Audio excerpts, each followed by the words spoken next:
සාදරයෙන් පිළිගන්නවා නිමානවර්ස් YouTube නාලිකාවෙක් එකතු වෙලා ඉන්න ඔයාලා හැමෝම. මුලින්ම මතක් කරන්න ඕනේ තාමත් ඔයා මගේ channel එක subscribe කරලා නැත්නම් දැන්ම subscribe කරන්න. ඒ වගේම bell icon එක උඩ click කරන්න අමතක කරන්න එපා. ඉතින් එහෙනම් යමු අපි අද කතාව කියවන්න.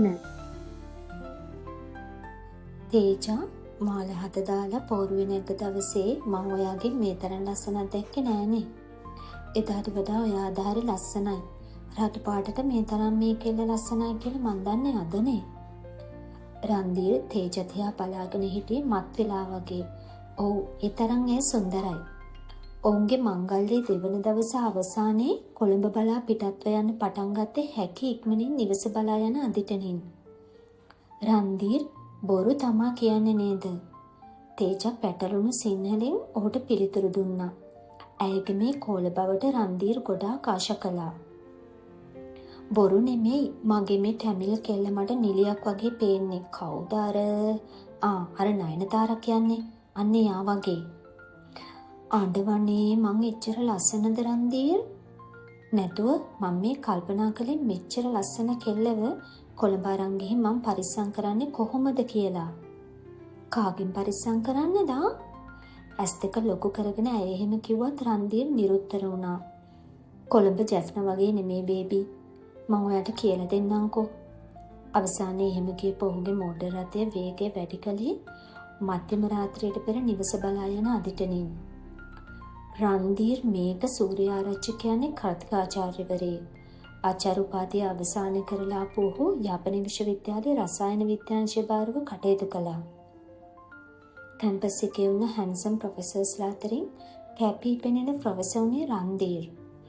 ඉතින් ඔන්න ඔය කාලෙදි තමයි ඔහුට මේ ලස්සන ටැමිල් කෙල්ලව මුණ ගැහෙන්නේ. ඇය නමින් තේජා සුබ්‍රමණියම්. දිගු කෙස් කලම ඇගේ රෝස පැහැ කම්බුල් නිල් පාට ඇස් ඇයව දෙව්දුවක් තරමට ලස්සන කළා. සාරිය ඇගේ ප්‍රියතම ඇඳුම වුණා. සුවඳ පිච්චමල් ගහගෙන උදේම දෙවියන් වඳින්න යන ඇයව දකින්න හැමදාම උදේට රන්දීර් දේවාලය ළඟට ගියා.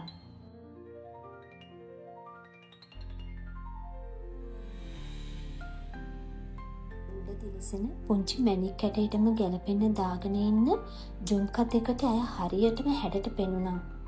ඇයට ගැලපෙන්නේ ඉන්දියාවේ ලස්සන ෆිල්ම් එකක්ම කියලායි රන්දීර්ට හිතුනේ. රන්දීර ඇයව දකින්න ඇගේ මිතුරියක් වූ චංචලා මාර්ගයෙන්. චංචලා රන්දීර් වගේම රසායන විද්‍යාංශයේ ඉගැන්වීම් කටයුතු සිදු කළා.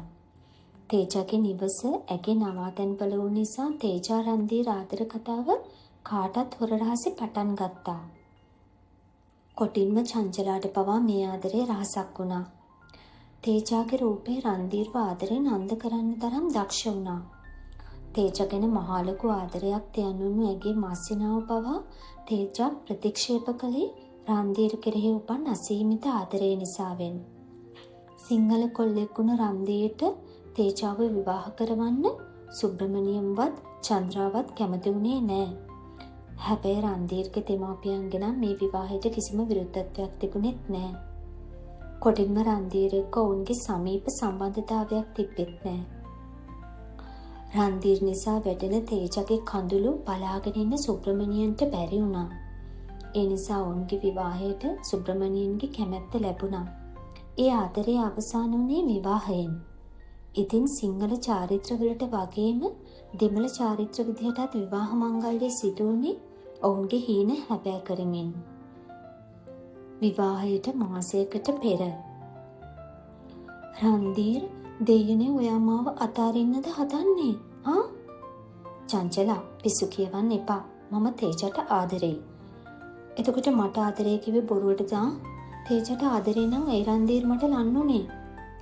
කොටින්ම තේජවත් මට මේ ගැන කිව්වේ නෑ. මාව කිනි ගන්නවා වගේ රන්දීර් මේ තරම් වංචාවක් කළේ කොහොමද? චංචලා රන්දීර්ට ඒ තරමට ආදරේ කළා. ඒත් රන්දීර් ගත කළේ අමුතුම ජීවිතයක්. බැල්ලි කටවහපිය. ප්‍රොෆෙසර් රන්දීර් ඔයාගේ වචන පරිස්සමට පාවිච්චි කරන්න. රන්දීර්ගේ වචනවලට චංචලාට දැනුනේ තරහා. ඒත් ඒ වචනවලට ඔහුට දැනුනේ තමන්ගේම අභිමානය නැති වුණා වගේ හැඟීමක්. ඇගේ කෙස් වැටියෙන් අල්ලගත්තු ඔහු පාරවල් කීපයක්ම ඇයට එල්ල කළා. ඇගේ තොල්පටවල් පැලිලා ලේ ගලන්න පටන් ගත්තා. චංචලා බිම වැටිලා කෑ ගහමින් අඬන්න උනේ හොටල් කාමරයක ඉන්න බවත් අමතක වෙලා වගේ. මම තේජට කියනවා තේජ හිතන් ඉන්නේ තමුසෙමේ මලෙන් උපන් කුමාරයා කියලානේ. උඹට තව ගුටි කන්න ඕනේද? මගෙන් මැරුම් කන්නද ඕනේ? උඹලා වගේ කෑනු හැම එකක්ම නිදියනවා යකෝ. මාත් එක්ක නිදාගත්තා වගේම මට ගෑනු 7-5කට විශ්වාස නැහැ. එහෙම කියපු රන්දීර් වියරුවෙන් වගේ hina වෙන්න පටන් ගත්තා.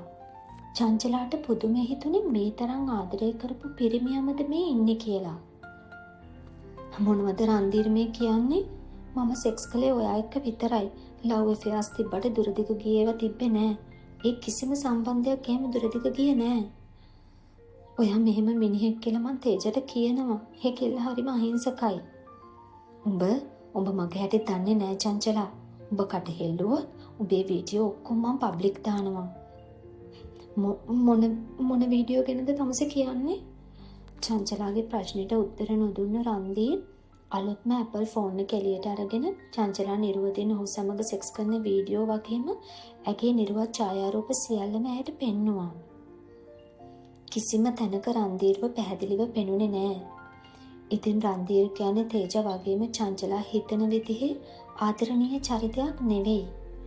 ඇතුළතින් මුර්ගෙක් වගේ ඉන්න ඔහු පිටින් ගොඩක් වැදගත් හැඩකාර ප්‍රොෆෙසර් කෙනෙක් කියලා විතරයි හැමෝම දැනගෙන හිටියේ.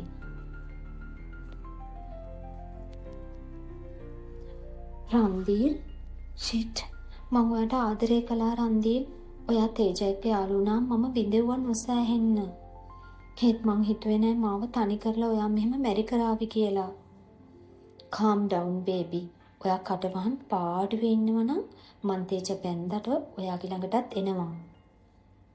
මට දැන් කරන්න දෙයක් නෑ රන්දීර්. ප්ලීස් මම මොකුත් කරන්නේ නෑ. ඩිලීට් කරන්න. මං ලෙක්චරර් කෙනෙක්. අනික මට මැරෙන්න තමයි වෙන්නේ ඔය දෙයක් ලීක් වුණොත්. ඔයා නෝටි වෙලා මගේ අතින් ඒවා ලීක් කරගත්තොත් මිස වැරදිලා නම් ලීක් වෙන්නේ නැහැ. ඒවට මම ආසයි බපා. ඒවා මංගාව තිබ්බාවේ. අනික මම මැරි කරලා කෙලිම කොළඹ යන්නේ. මට ග්‍රීන් යුනියන් එකේ ඔෆර් එකක් ලැබුණා. ප්‍රොෆෙසර් රන්දීර් වියරුවෙන් සිනාවෙමින් චංචලාව තුරුල් කරගත්තා. ඒ චංචලාට ඔහුගේ අහිමි වීමට වඩා තමන්ගේ ජීවිතේ කාලකන්ණි වුණ වේදනාව දරාගන්න බැරුවයි හිටියේ. ඒ විදියට චංචලා ඔහුට සම දුන්නා. වසර 2ක පමණ කාලයක් තේජාගේ හොඳම මිත්‍රයෝ වූ චංචලා ඇගේම පෙම්වතා සමග යහන් ගත වූ වග ඇය දැනන්නුන්නේ නෑ. ඒ වගේම කිසිම දාක දැනගන්නේකුත් නැති වේවි. නැවතත් කතාවේ වර්තමානයේට. තේජා බේබි නැගිටින්න ඔන්න අපි අපේ ගෙදරටම ආවා. මගේ බියුටි ගර්ල් හොඳට නිදාගත්ත නේද? හාඬවනේ මගේ නෝටි ප්‍රොෆෙසර් ඇයි අප්පා මාව හැරෙව්වේ නැත්තේ? හරි බේබි අපි යමු. හොඳටම රෑ දැන් 12ටත් කිට්ටුයි. එහෙම කියපු රන්දීර් ඇයව තමන්ගේ දෝතින්ම අරගත්තා. අයියෝ මාව වැටේ රන්දීර්. එහෙම වටනවද මගේ බේබිනේ ඔයා? අනේ මට ලැජ්ජයි. රන්දීර් අම්මා අප්පා දකී ඔයාගේ. බේබි මේ මගේ ගෙදර. අම්මයි තාත්තයි ඉන්නේ අලගේ ගෙදර. අතර ගොඩාක් වැඩ තියෙනවනේ. ඉතින් අපි උදින්ම යමු. අම්මලා බලන්න. අනික ජෙෆ්නා ඉඳන් ඇවිත් යාළුවටත් මහන්සි ඇති. රන්දීර් ඒව උස්සවගෙන කෙලින්ම නිදන කාමරයට ගියා.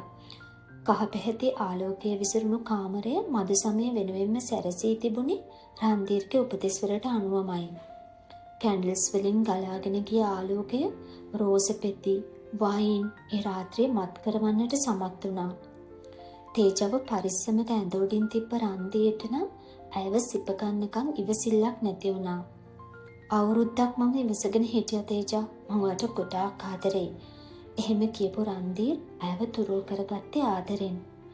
රන්දීර් ඇයට කතා කරන්න ඉඩ නොදුන්න රන්දීර් ඒ තෙතල් සිප ගන්න පටන් ගත්තා. රත් පැහැති දුහුල් සහරියේ පොට පහළට ගිය රන්දීර්ගේ දඟකාරකමටමයි. ඉටි රූපයක් තරම් ලස්සන එකේ වතෝ සිප ගන්න පටන් ගත්තා. මාස කීපයකට පසු රන්දීර් කියන්න බේබි. මං ටිකක් ටවුන් එකට ගිහින් එන්නද දවල්ට? මොකටද ඒ? කොහෙවත් යන්නේ නැහැ. ගෙදරට වෙලා ඉන්න. ඇයි රන්දීර්? shut up. මගේ යකවසනද හදන්නේ? මට තේරෙන්නේ නෑ රන්දි.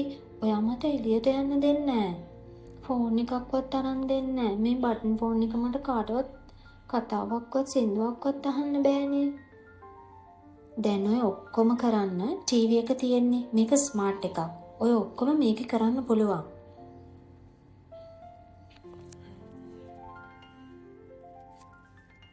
හරි.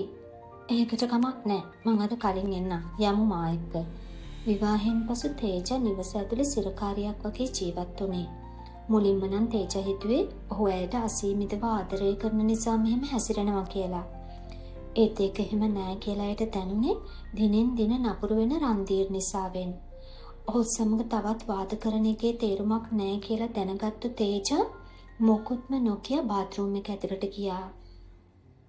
ඒත් බාත්රූම් එක ඇතුළේ වුණ තේජ දිහා වැඩට යන අතරතුරත් රන්දීර් බලාගෙන හිටියේ. තේජ නොහිතපු හැම තැනකම කැමරා සවි කරලා තිබුණේ. කොටිම බාත්රූම් වල පවා කැමරා සවි කරලා තිබුණේ.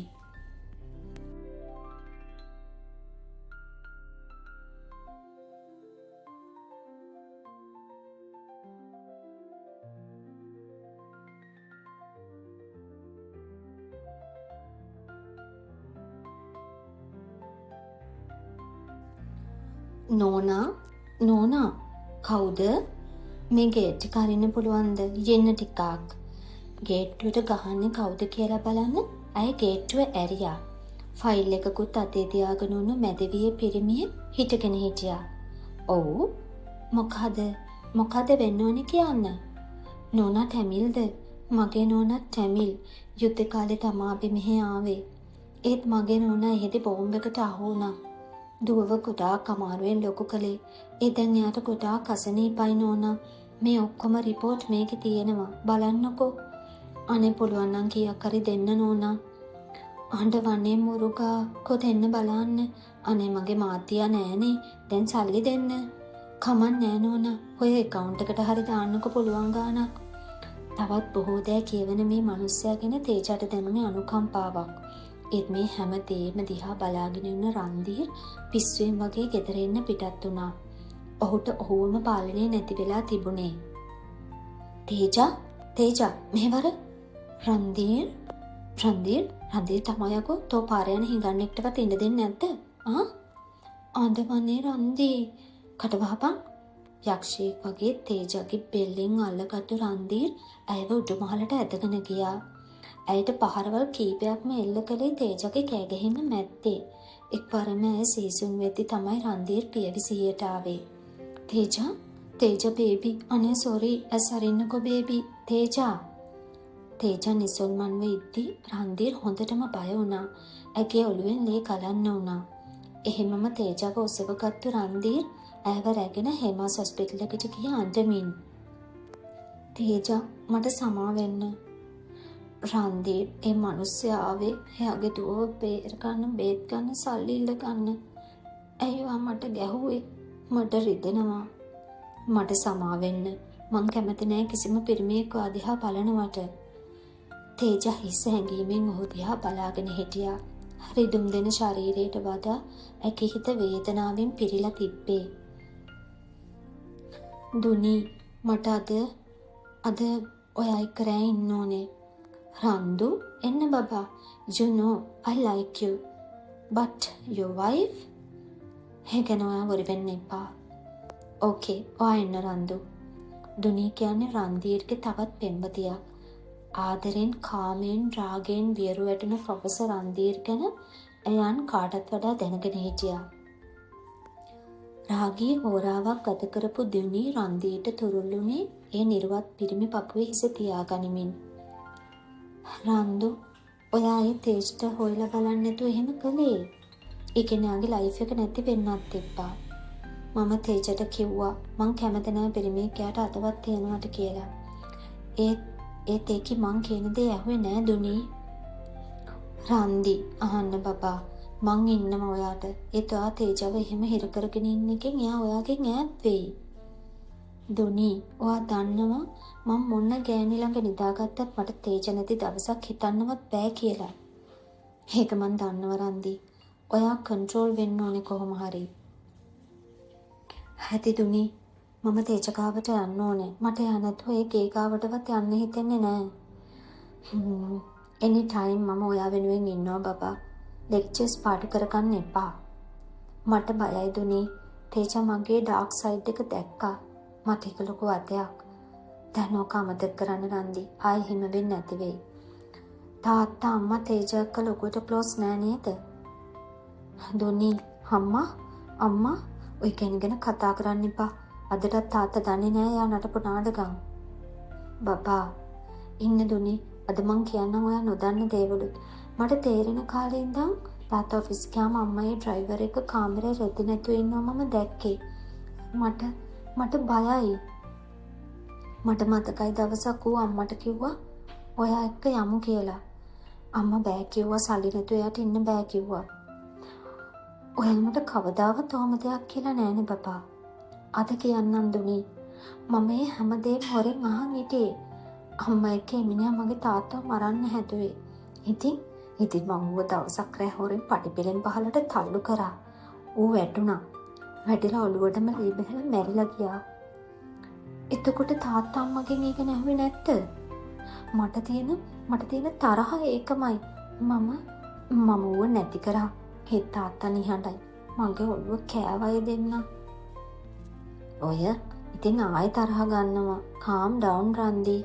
කොහෙන්නේ මම ඔයාව තුරුල් කරගන්න. දැන් හැමදේම අමතක කරන්න. අම්මා වගේ නෙමෙයි තේජා. එයාට ගොඩක් ආදරේ.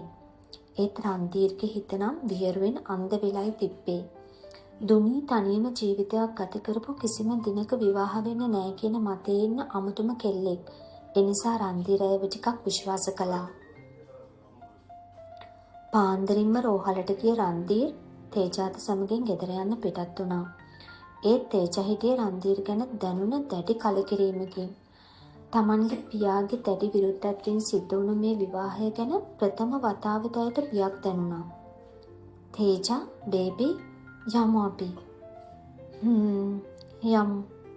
ප්ලීස් බබා ඔහොම ඉන්න එපා. කෝ ඒ ලස්සන හිනා ඔයාගේ. කෝ ඔයාගේ කියවිල්ල. දන්නේ නෑ රන්දු. මට ෆීල් වෙන්නේ මාව නිකන් එම්ටි වෙලා වගේ කියලා. මට දැනෙනවා එහෙම. තේජගේ ඇස්වලින් ඒ ටික කියද්දි කඳුළු කැට ගලාගෙන වැටුණා. රන්දීර්ගේ පපුවේ කඳුළු වලට තවත් උණු වෙලා ගියා. ඈව තුරුල් කරගෙන රන්දීර් අඬන්න පටන් ගත්තා. මට සමා වෙන්න බේබි. මට සමා වෙන්න. මට බයයි ඔයාව මට නැති වෙයි කියලා. ගෑනු හරි ඉක්මනට රැවටෙනවා. රන්දීර් everyone not like this. Please trust me. ඒත් රන්දීර් නිහඬයි. ඒ නිහඬ බව තේජාව තවත් බය කළා. දින සති මාස ගෙවී ගියා. රන්දීර් දුනීගේ පහස හොයන් යන තරමටම තේජා හිරකාරියෙක් වෙන එක වැටි වුණා. අවසානයේ ඇයට නැවතත් ඇගේ දෙමාපියන් ළඟට යන්න ඕනේ වුණා. රන්දීර් I want to go Jaffna. No baby no. Please රන්දීර් මට යන්න ඕන. අප්පා ළඟට යන්න ඕන මට. මගේ මොනවද අඩු? මොනවද මට තියෙන්නේ රන්දීර්? මම මේ ගෙදර හිරකාරයෙක්. ඔයා යුනියද්දි මාව ගේ ඇතුළට දාලා ලොක් කරලා යන්නේ. මට පිස්සු හැදෙනවා. කතා කරන්න කෙනෙක් නැහැ. කොටින්ම මගේ ෆෝන් එකත් ඔයා ළඟ. හරි මං ඔයාගේ තනියට කෙනෙක් එක්ක එන්නම්.